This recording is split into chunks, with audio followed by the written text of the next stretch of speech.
বাংলাদেশের প্রশাসনিক ইতিহাসে আজ সূচিত হলো এক নতুন যুগ। দীর্ঘ প্রতীক্ষার অবসান ঘটিয়ে নবম জাতীয় বেতন কাঠামোর চূড়ান্ত সুপারিশমালা আজ প্রণীত হয়েছে। দেশের সরকারি কর্মকর্তা কর্মচারী এবং অবসরপ্রাপ্ত পেনশনভোগীদের জীবনে আসছে এক অভাবনীয় এবং ঐতিহাসিক পরিবর্তন। বিশেষভাবে উল্লেখ্য যে এবারের বেতন কমিশন যারা তাদের কর্মজীবন জাতির সেবায় উৎসর্গ করে বর্তমানে অবসরে রয়েছেন তাদের প্রতি যে মানবিকতা এবং সহমর্মিতা প্রদর্শন করেছে তা প্রশাসনিক ইতিহাসে এক বিরল এবং স্মরণীয় নজির। আজকের এই সংবাদ শুধুমাত্র একটি সরকারি সিদ্ধান্ত নয়, বরং এটি সামাজিক ন্যায় বিচার এবং মানবিক মৌলিক মূল্যবোধের এক উজ্জ্বল এবং জীবন্ত প্রতিফলন। আজ বিকেল ৩:৪৫ রাজধানীর মন্ত্রিপরিষদ বিভাগের সম্মেলন কক্ষে জাতীয় বেতন কমিশনের চূড়ান্ত এবং সর্বশেষ সভা সম্পন্ন হয়। কমিশনের চেয়ারম্যানের সভাপতিত্বে পরিচালিত এই ঐতিহাসিক বৈঠকে নবম জাতীয় বেতন স্কেলের সকল সুপারিশ বিস্তারিতভাবে পর্যালোচনা করে চূড়ান্ত অনুমোদন প্রদান করা হয়। এটিই ছিল কমিশনের দায়িত্ব সমাপনের আনুষ্ঠানিক সভা।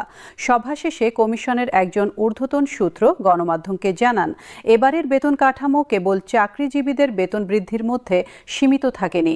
যারা তাদের জীবনের স্বর্ণালী সময় রাষ্ট্রের উন্নয়নে এবং জনসেবায় ব্যয় করে এখন অবসরে আছেন, তাদের জীবনে প্রকৃত উন্নয়ন আনতে এক ব্যাপক এবং সুদূরপ্রসারী সংস্কারের পরিকল্পনা গ্রহণ করা হয়েছে।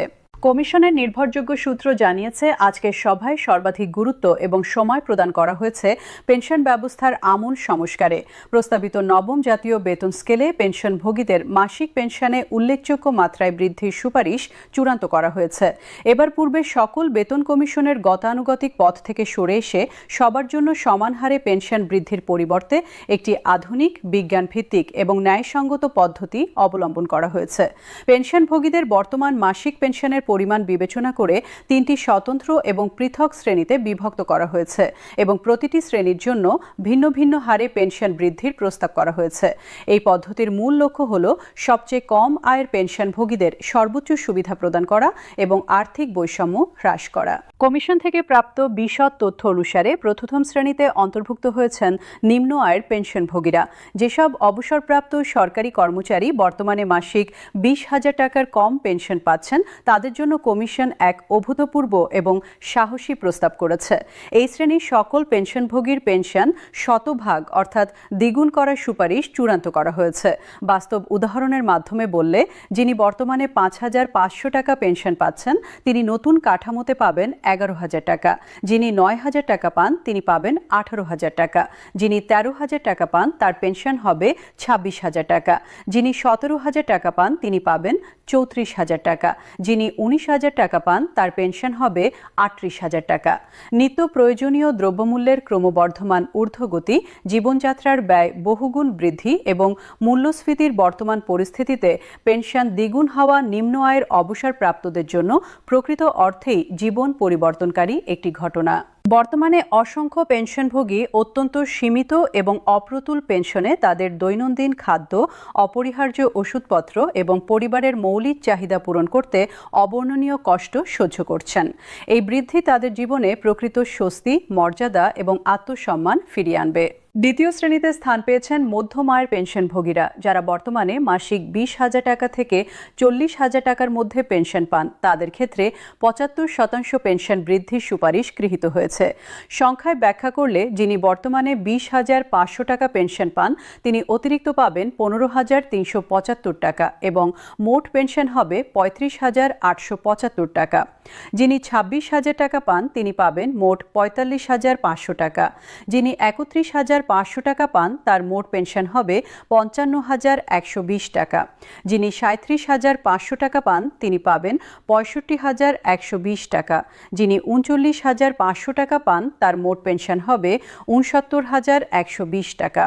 এই উল্লেখযোগ্য বৃদ্ধি মধ্যবিত্ত শ্রেণীর পেনশনভোগীদের জীবনমান রক্ষা করবে এবং তাদের পরিবারের শিক্ষা, চিকিৎসা, আবাসন ব্যয় এবং সামাজিক দায়দায়িত্ব পালনে গুরুত্বপূর্ণ ভূমিকা রাখবে।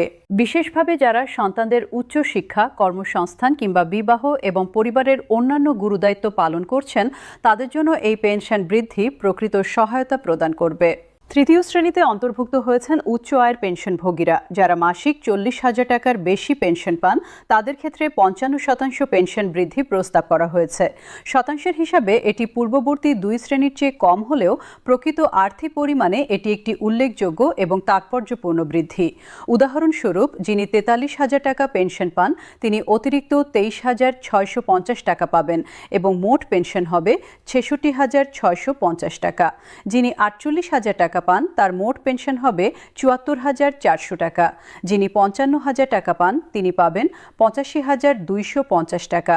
যিনি 62,000 টাকা পান তার মোট পেনশন হবে 96,100 টাকা। যিনি 70,000 টাকা পান তিনি পাবেন 1,08,500 টাকা। এই ধাপভিত্তিক বৃদ্ধির কৌশল অবলম্বন করে কমিশন বিভিন্ন আয়স্তরের পেনশনভোগীদের মধ্যে ভারসাম্য রক্ষা করেছে এবং আর্থিক বৈষম্য কমানোর একটি কার্যকর পদক্ষেপ নিয়েছে। যাদের আয় বেশি তাদের তুলনামূলক কম হারে এবং যাদের আয় কম তাদের বেশি হারে সুবিধা প্রদানের এই নীতি সামাজিক ন্যায়বিচার এবং অর্থনৈতিক সমতার একটি আধুনিক এবং বিজ্ঞানভিত্তিক প্রকাশ। পেনশন বৃদ্ধির পাশাপাশি কমিশন চিকিৎসা ভাতা বৃদ্ধির ক্ষেত্রে একটি অত্যন্ত মানবিক, বাস্তবসম্মত এবং যুগান্তকারী সুপারিশ করেছে। বয়স বৃদ্ধির সাথে সাথে মানুষের শারীরিক শক্তি ক্ষয় হয় এবং নানাবিধ রোগব্যাধির সম্মুখীন হতে হয়। চিকিৎসা সেবা গ্রহণ এবং নিয়মিত ওষুধপত্র সেবনের প্রয়োজনীয়তা উল্লেখযোগ্যভাবে বৃদ্ধি পায়। বিশেষভাবে বার্ধক্যে উচ্চ রক্তচাপ, ডায়াবেটিস, হৃদরোগ, কিডনি সমস্যা, বাতব্যথা, স্ট্রোক, শ্বাসকষ্ট সহ বহুবিধ